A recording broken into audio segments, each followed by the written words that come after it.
এখন যদি তারিখ জিয়া বলে জিয়া রহমানকে আমি চিনি না, আমি তারিখ জিয়া, তাহলে এই প্রজন্ম অনেকে হাততালি দিতে পারে, কিন্তু ইতিহাস সেটা না। এমপি তো আমি আগেও ছিলাম, ৪৫ বছর আগে আমি কিছু করতে পারি নাই। এবং বিএনপির যারা কেন্দ্রীয় নেতা তাদেরও অনেকটাই আমি পলিটিক্স আনছি। আমি ওই কোনো তারিখ জিয়া অমুক জিয়ার ওই আন্ডার না, আমি ছিলাম প্রেসিডেন্টের সঙ্গে। খেয়াল করেন, প্রেসিডেন্ট প্রেসিডেন্ট প্রেসিডেন্ট, এখন আমি প্রেসিডেন্ট ডোনাল্ড ট্রাম্পের ক্যাবিনেট মেম্বার, প্রেসিডেন্ট। তাহলে আমার লেভেলটাই, আমি আনিসুজ্জামান খোকন আমার ভাইয়ের নাম নিয়ে চলি না, তার ১২ বছর আগে এমপি চাই। আমার ভাই এখানে ইন্টারভিউতে বলছে যে আমি মেজর সাহেবের হিসাবে পাস করি নি, খোকনের ভাই হিসাবে আমাকে মানুষ তখন ভোট দিচ্ছে। কাজে রাজনীতিতেও জিয়া রহমানের নামেই তো তারিখ জিয়া।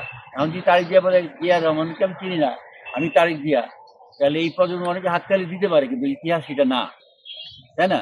সুতরাং আমি মেজর সাহেবের অন্য দলে চলে গেছে, বিএনপি আমি করছি, বিএনপিও আমাকে ওন করে না, কিন্তু আমি তো আমাকে ওন করি, আমার দেশ আমি স্বাধীন করছি। আমি কি কেউ প্রয়াস করি না, কেউ ধারদারি না, কেউ দয়া চাই। মানুষ যদি আমাদের ভোট দেয় দিবে, না দিলে নাই, আমার তো কিছু চাওয়া পাওয়ার নাই। আমি স্টেট কার্ড, আমি এই দেশের মানুষের উপকার করতে চাই। আমেরিকাতে ৪০ বছর থাকার পরে, আমেরিকার প্রেসিডেন্টের ইয়া হওয়ার পরে এই কটিয়াদির এই এমপি হওয়ার মধ্যে কোনো জৌলুস আছে আমাকে বলেন? আমি মনে করি না। কিন্তু আমি তবু আসছি, আপনাদের সহযোগিতা চাই, সমর্থন চাই। যদি এদেশে গরিব দুঃখী মানুষ, সাধারণ মানুষ আমাকে পছন্দ করে, সমর্থন দেয়, আমি তাদের ভাগ্য উন্নয়ন করতে পারবো বলে আসছি। এমপি তো আমি আগেও ছিলাম, ৪৫ বছর আগে আমি কিছু করতে পারি নাই। আমার তখন বয়স ২৩, কিন্তু এখন আমার বয়স ৭০, ৭১। এই জন্য আমি আসছি যে ট্রাই, এর মধ্যে কে ক্যান্ডিডেট হলো, কোন দল হলো, এটা আমার কাছে মানে মিথ্যা আশ্বাস দেয়। কিন্তু আমার তো রক্তের ভিতরে বাংলাদেশ। আমি মুক্তিযুদ্ধ করতে মেশিন গান দিয়ে গুলি চালাইছি, আমাকে পাকিস্তান আমি গুলি চালাইছি, বাইরে গেছি, কিন্তু বড় বড় কথা বলতেছি। আমি জিয়া রহমানের সাথে ছিলাম, আমাদের অনেক স্বপ্ন ছিল, আমরা অনেক প্ল্যান করছি। জিয়া রহমান সাহেব চলে গেলেন, সব কিছুর পরে আমি এসে এখন মৃত্যুর কাফেলায় দাঁড়াইলাম। আমার যে জ্ঞান অভিজ্ঞতা এই গত ৪০ বছরে সারা বিশ্ব থেকে দেখা, আমি চীনের রাস্তাঘাট দেখছি, হাইটে হাইটে, তাই না? আমি ইউরোপে দেখছি, আমি আমেরিকাতে আছি। সেই দৃষ্টিকোণ থেকে আমি জানি, আমি বুঝি। আপনার আইফোনটা কিন্তু আপনি বানান নাই, আপনি টাকাটা কিনছেন। আমি আইফোনটা এখানে বানাইতে চাই। আমি এই দেশটাকে ওই বৃহৎ মানে জনসংখ্যা এইটি আমাদের, এটা হচ্ছে সম্পদ, প্রপারলি যদি ইউটিলাইজ করতে পারি। ইনফ্রাস্ট্রাকচার এই পর্যায়ে গলিটা দেন, জিনিসটা জাম হয়েছে, এখানে ইনফ্রাস্ট্রাকচার না, এটা এইভাবে হওয়ার কথা না। এইটাই আমার স্বপ্ন। আল্লাহ তো আমাকে বানিয়েছে, ইউরোপকে বানিয়েছে, কিন্তু মানুষের জ্ঞান বুদ্ধি এবং সচেতনতা এবং যদি প্রজ্ঞা থাকে, সে মানুষই থেকে ইচ্ছা করলে উন্নত বিশ্বের মতো এটা নিয়ে যেতে পারে। আমি মনে করি এটা আমার স্থির, আমার অধিকারটা আমি মনে করি। আমি ৪৫ বছর আগে এমপি ছিলাম, তো এই মুক্তিযুদ্ধের আমি কোম্পানি কমান্ডার ছিলাম। এই এলাকা আমার মুক্তিযুদ্ধ আমি করছি, এই মানে মনে করে যে এখানে ক্যাম্প ছিল, আমি কিশোর শহর প্রথম আমি মুক্ত করি পাকিস্তান আর্মির থেকে, তারা পারমিশনে পালায়া যায়। তো বিভিন্ন কারণে আমি যেহেতু রাজনীতির সাথে জড়িত, এই জন্য আমি আবার মনে করলাম যে আমি আবার দেশবাসীর কাছে যাই, তারা যদি আমাকে সুযোগ দেয়, ভোট দেয়, তো হয়তো বলতে পারে যে তাহলে বিএনপির থেকে কেন আসবেন।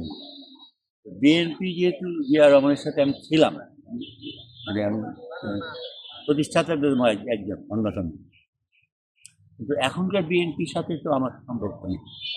বললাম বেগম জিয়াকে আমি পলিটিক্সে আনছি, কিন্তু আমার বিএনপির যে হকটা সেটা তো ম্যাজিক সামনে নিচ্ছে। ম্যাজিক সাথে বিএনপির এমপি ছিল, আবার আমার নামেই ছিল, কারণ উনি তো আমার ১২ বছর পরে এমপি হয়েছে, কিন্তু আমার ওনার নামে তো আর আমি এমপি হইনি। এই জন্য আমি বিএনপি থেকেও কার্যত বিচ্ছুত। কিন্তু আজকে যে সিচুয়েশান, এই সিচুয়েশানে আমি এখানে মূলত বিএনপির ক্যান্ডিডেট, জিআর বিএনপি। আমি কেয়ার করি না কে নমিনেশন পাইলো, অমুক পাইলো, এগুলো তো ইম্যাটেরিয়াল, কারণ এরা তো আমার অনেক পলিটিক্সে অনেক জুনিয়র, এবং বিএনপির যারা কেন্দ্রীয় নেতা তাদেরও অনেকটাই আমি পলিটিক্সে আনছি, সদস্য বানাইছি। এগুলো হয়তো এই প্রজন্ম বিশ্বাস করবে না। আমি যেহেতু ২৩ বছর বয়সে এমপি ছিলাম, এখনও আমি বাইচে আছি। আমার সমস্যা, আমি কিন্তু কেউ বাইচা নাই, থাকলেও মানে পলিটিক্সে নাই। আর আজকে ৪০ বছর আমি আমেরিকা আছি, আমি ইউরোপে গেছি, আমি সারা বিশ্ব ঘুরছি। আমার চোখটা পৃথিবীটা দেখি, সেই চোখ দিয়ে যখন বাংলাদেশে দেখি আমার কাছে ভালো লাগে। আমার কাছে মনে হয় এটা কোনো মানে সমাধান না। তাহলে হয়তো বলতে পারবেন তাহলে অমুক অমুক দাঁড়াইছে, তারা আরও জ্ঞানী আমার চেয়ে, কিন্তু আমার জ্ঞান তাদের মধ্যে নেই।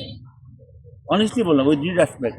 আমি জিয়া রহমানের সাথেও সারা দেশে ঘুরছি, বিভিন্ন দেশে গেছি, আমি ওনার সাথে চীনে গেছি, বেলজিয়ামে গেছি, নেদারল্যান্ড গেছি, ইন্ডিয়া গেছি। আমাকে উনি সাথে রাখতেন, আমি তো পলিটিক্যাল অ্যাসিস্ট্যান্ট ছিলাম। না, বান্যাগ্রামে এইখানে তো প্রেসিডেন্টকে আনছি, 2বার আনছি, সাতটা সাহেবকেও আনছি।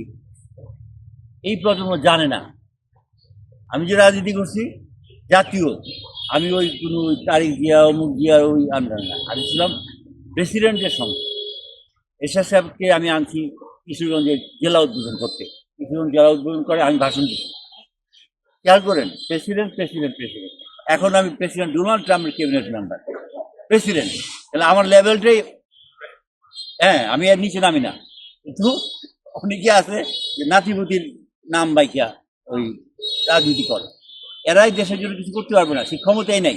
যে হয়তো বলবে কচিহাটি বাণিজ্যখালী রাস্তার জন্য 5 মণ গম দেন, গমের রাজনীতি আমি করি না। আমি এখানে ওয়ার্ল্ড ব্যাংকের পদে নামতে চাই, আমি এখানে বড় ধরনের বড় জাতীয় স্বার্থে কিছু করতে চাই, আল্লাহ যদি বাসায় রাখে তো সেই সুযোগ দেয়। মানুষ বললো তুমি বাংলাদেশের জন্য এত কথা বলো, এত কিছু করো, তোমার তো বাংলাদেশের মানুষ বার্তা দেয় না। এই জন্য চেষ্টা করি বা একটা ভোট দেন।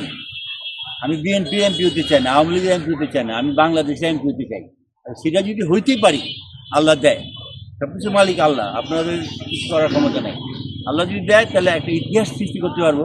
আগামী 3 বছর ট্রাম্প আমেরিকা প্রেসিডেন্ট থাকবে। আমি যদি তার ক্যাবিনেট মেম্বারের যোগ্যতা অর্জন করতে পারি, আমি যদি বাংলাদেশে এমপি হতে পারি, একটা খেলা হবে।